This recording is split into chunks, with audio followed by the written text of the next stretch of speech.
Sekali lagi dimohon untuk adik-adik yang di luar mohon tertib agar tidak mengganggu jemaah yang sedang beribadah.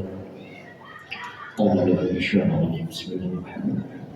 Inna Allah wa malaikatahu yusholluna 'alan nabi ya ayyuhalladzina amanu shallu 'alaihi wa sallimu taslima.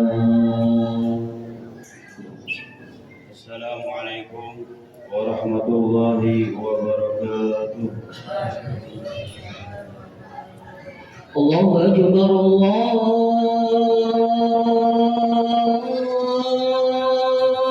Akbar, Allahu Akbar,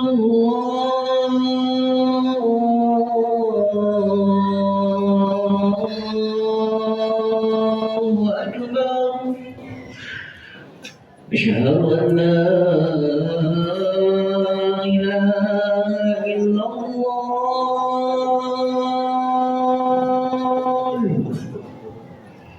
أشهد أن لا إله إلا الله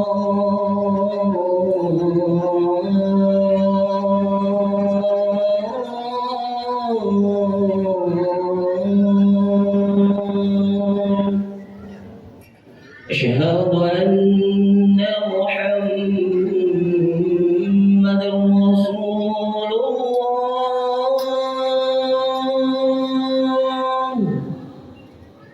أشهد أن محمد رسول الله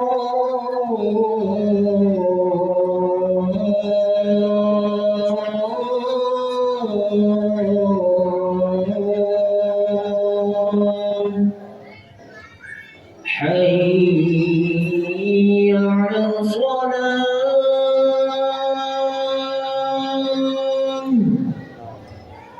حي على الصلاة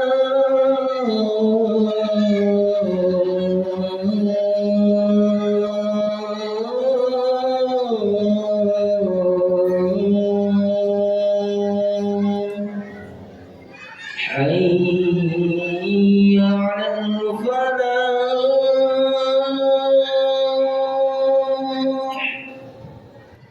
حي على الفلاح.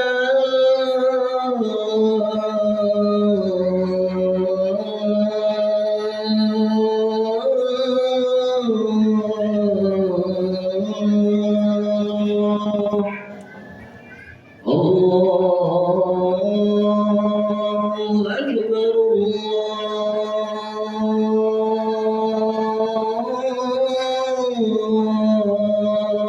الله أكبر، لا إله إلا الله.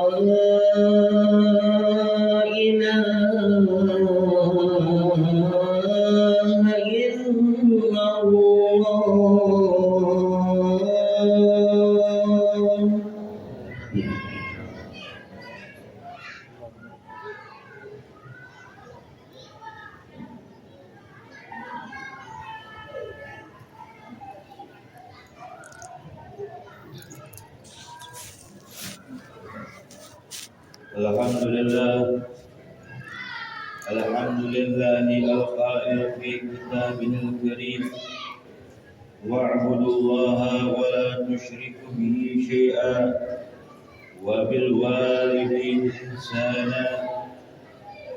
أشهد أن لا إله إلا الله وحده لا شريك له وأشهد أن سيدنا محمدا عبده ورسوله لا نبي بعده.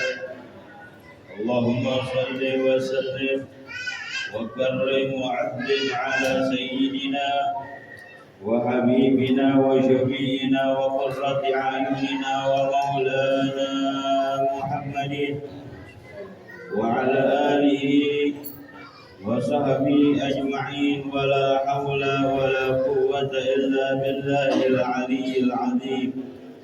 أما بعد فيا عباد الله أوصيكم ونفسي بتقوى الله فقد فاز المتقون. وقال تعالى ولقد وصينا الذين أوتوا الكتاب من قبلكم وإياكم أن اتقوا الله صدق الله العظيم. Ma'asyiral muslimin, sidang Jumat yang dimuliakan serta dicintai oleh Allah Subhanahu wa taala. Alhamdulillah, pada saat yang penuh dengan keberkahan ini kita masih diberikan dan ditetapkan iman Islam, dan alhamdulillah kita terlahir dari kedua orang tua yang memeluk agama Islam. Dan semoga akhir hayat kita semua ditutup dengan membawa agama Islam. Sebagaimana Al-Imam Ali karramallahu wajhah di dalam maqalahnya beliau mengatakan a'zamun ni'matul maut 'alal Islam, paling besarnya nikmat yaitu meninggal di dalam keadaan Islam. Bahkan diterangkan pula di dalam suatu hadis, qala Rasulullah sallallahu alaihi wasallam, man kana akhiru kalamihi la ilaha illallah Muhammadur Rasulullah dakhala al-jannah. Barang siapa yang akhir ucapannya tatkala detak-detik meninggalnya akan tiba seorang mengucapkan lafaz la ilaha illallah Muhammadur Rasulullah sallallahu alaihi wasallam, maka wajiblah ia masuk ke dalam surganya Allah Subhanahu wa taala. Salawat serta salam kita haturkan kepada junjungan kita Nabi Agung Nabi besar Muhammad sallallahu alaihi wasallam, yang mana berkat beliaulah kita bisa merasakan manisnya nikmat Islam yang kita rasakan pada saat ini. Oleh karena itu, wajiblah kita bersyukur kepada Nabi besar Muhammad, karena beliau adalah yang menjadikan sebab kita mendapatkan nikmat-nikmat yang Allah Subhanahu wa taala berikan kepada kita semua. Masyaallah muslimin, sidang Jumat yang dimuliakan oleh Allah Subhanahu wa taala, daripada salah satu ungkapan takwa seorang mukmin yaitu berbaktinya seorang kepada kedua orang tuanya. Karena di dalam suatu hadis mengatakan bahwa keridhaan Allah Subhanahu wa taala terletak di kedua orang tua. Dalam riwayat lain yang menjelaskan tentang besarnya faedah atau keutamaan di dalam berbakti kepada kedua orang tua, yaitu satu hadis yang diriwayatkan dari Sayyidina Abdullah bin Mas'ud radhiyallahu taala anhu. Qala sa'altu Rasulullah sallallahu alaihi wasallam ayyul amal ahabbu ila Allah ta'ala, qala as-salatu ala waqtiha, qultu thumma ay, qala birrul walidain, qultu thumma ay, qala al-jihadu fi sabilillah. Yang artinya, aku bertanya kepada Rasulullah sallallahu alaihi wasallam, amal apa yang paling dicintai oleh Allah Subhanahu wa taala? Beliau menjawab, salat pada awal waktunya. Kemudian aku bertanya lagi kepada Nabi besar Muhammad sallallahu alaihi wasallam, kemudian apa? Beliau menjawab, berbakti kepada kedua orang tua. Lalu berkata lagi Sayyidina Abdullah bin Mas'ud kepada Nabi besar Muhammad sallallahu alaihi wasallam, kemudian apa lagi ya Rasulullah? Beliau menjawab, berjihad di jalan Allah Subhanahu wa taala. Masyaallah muslimin, sidang Jumat yang dimuliakan oleh Allah Subhanahu wa taala. Kita lihat pada akhir zaman ini, banyak daripada seorang anak tidak mengetahui kepada hak-haknya kedua orang tua, sehingga mereka tidak berakhlak kepada kedua orang tua mereka sendiri. Bahkan mereka menganggap kedua orang tuanya seperti temannya. Oleh karena itu, sewajarnya bagi kami selaku khatib merasa prihatin dengan akhlak-akhlak generasi muda pada saat ini. Dan kami terangkan sedikit dari hadis-hadis Nabi besar Muhammad sallallahu alaihi wasallam yang menjelaskan wajibnya seorang anak untuk berbakti kepada kedua orang tuanya, sebab tiada suatu perkara yang bisa menyenangkan kedua orang tua kecuali hanyalah berbakti dan berbakti kepada keduanya. Dan jikalau ada seorang anak yang tidak mau berbakti kepada kedua orang tuanya, mau tidak mau, pastilah Allah Subhanahu wa taala akan membalas kepadanya dengan mempunyai anak yang tidak mau berbakti pula kepadanya. Pernyataan ini sesuai dengan hadis Nabi Muhammad sallallahu alaihi wasallam, birru abaakum tabirrukum abnaukum, yang artinya berbaktilah kalian semua kepada orang tua kalian, pasti akan berbakti pula anak-anak kalian. Masyaallah muslimin, sidang Jumat yang dimuliakan oleh Allah Subhanahu wa taala. Hadis-hadis dan keterangan di atas menunjukkan wajibnya berbakti seorang anak kepada kedua orang tuanya semasa hidup mereka.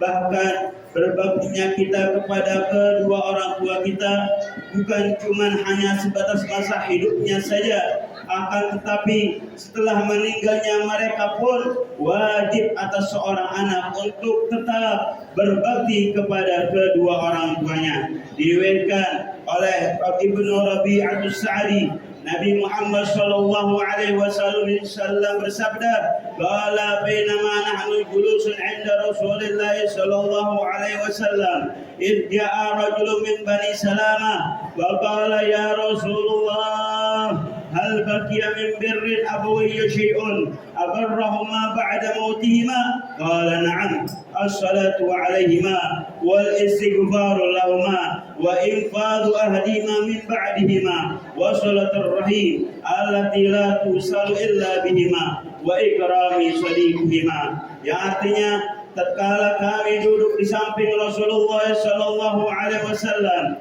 tiba-tiba datang seorang dari kabilah Bani Salamah. Seraya bertanya, "Wahai Rasulullah, apakah masih ada tersisa pembaktian kepada orang tuanya yang mana orang tua tersebut telah meninggal dunia?"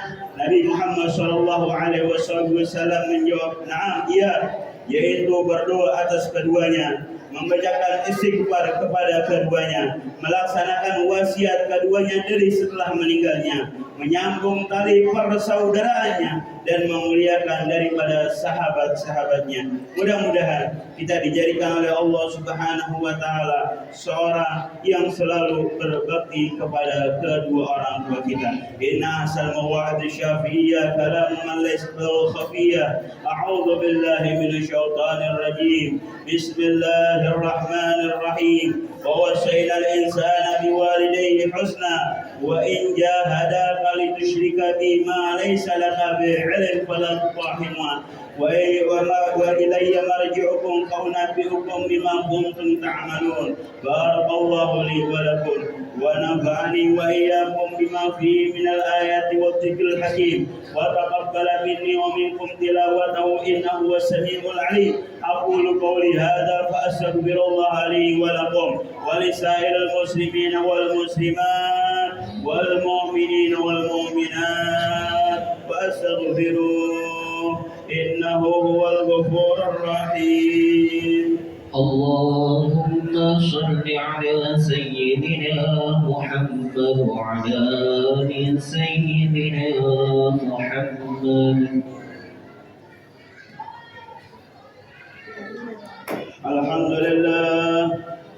الحمد لله على نعمه والشكر على توفيقه وامتنانه.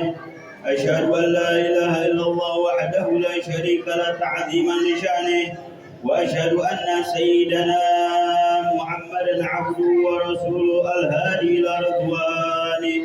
اللهم صل وسلم وكرم وعظم على سيدنا وحبيبنا وشفيعنا وقرة أعيننا ومولانا محمد وعلى آله وصحبه وأعوانه.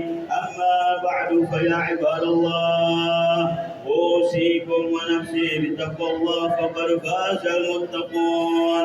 وقال تعالى يا أيها الذين آمنوا اتقوا الله ولتنظر ما قدمت لغد واتقوا الله إن الله خبير بما تعملون. قال النبي صلى الله عليه وسلم عن أبي هريرة رضي الله تعالى عنه عن النبي صلى الله عليه وسلم أنه سئل ما أكثر ما يدخل الجنة قال تقوى الله وحسن الخلق واعلموا أن الله تعالى أمركم بأمر بدأ فيه بنفسه وثنى بملائكة المسبحة بكرسيه وثلث بكم أيها المؤمنون من برية جنه وإنسه. وقال تعالى إن الله وملائكته يصلون على النبي يا أيها الذين آمنوا صلوا عليه وسلموا تسليما.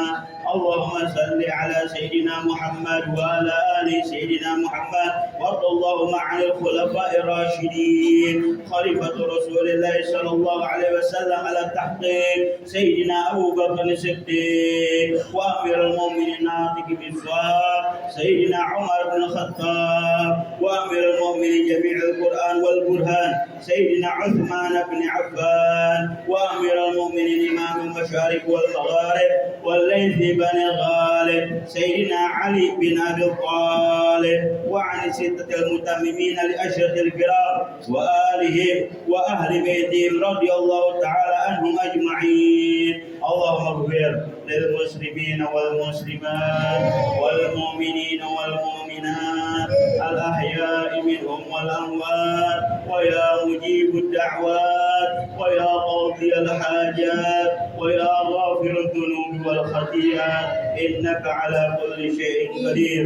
اللهم ارحمنا وارحم والدينا وارحم والدينا وارحم مشايخنا وارحم أمواتنا وارحم أمة سيدنا محمد رحمة عامة يا أرحم الراحمين. اللهم أسلم من كان في صلاح الإسلام والمسلمين وأهل الكفرة والمشركين وعالي كلمتك إلى يوم الدين يا خير الناصرين.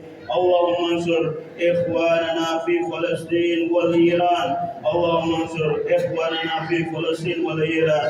ربنا آتنا في الدنيا حسنة وفي الآخرة حسنة وقنا عذاب النار. عباد الله إن الله يأمركم بالعدل والإحسان وإيتاء ذي القربى وينهى عن الفحشاء والمنكر والبغي يعظكم لعلكم تذكرون فاذكروا الله العظيم يذكركم واشكروا من نعمه يزدكم ولذكر الله أكبر. أقم الصلاة.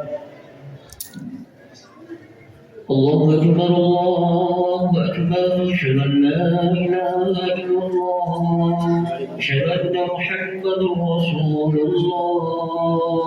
حي على الصلاة حي على الفلاح وقامت الصلاة وقامت الصلاة. الله أكبر الله أكبر لا إله إلا الله.